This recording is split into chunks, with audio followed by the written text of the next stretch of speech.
The first step is to remove the old molding. Depending on how helpful your molding is, it may have already removed itself. But if it hasn't, go ahead and slowly and gently pull the remaining molding off the vehicle and try to remove just kind of any bulk adhesive as you go ahead and do so. Step 2 is to remove the old adhesive from the vehicle. Place a box or something that can get messy underneath the edge of the car, and then I used Goo Gone Automotive version. They also make this in a spray to put on the car. I would recommend testing this in a discreet location to make sure it doesn't do anything to your paint.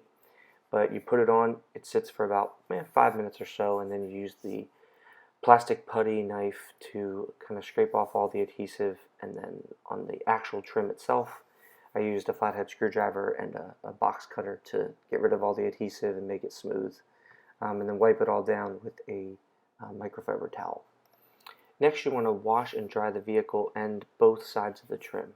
So wash the car as you normally would, and the trim on both sides, and then either dry it off with a microfiber towel or old-fashioned let it wait while you're doing step 4.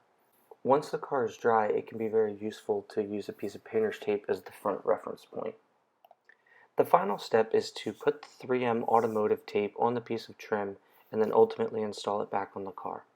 So this is the tape that I used. It's double-sided. You unroll it and put it on the edge of the trim. Again, you do not want it to overhang because any overhang will be visible when you reinstall it on the car. Do each of the outside edges and then cut it with the box cutter. Once you're completely done doing all the edges, peel off the top portion of the double-sided tape, so in this case the red part.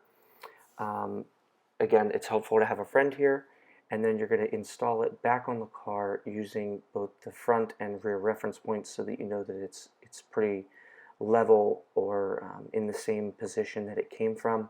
Again, this is why the painter's tape on the front is helpful.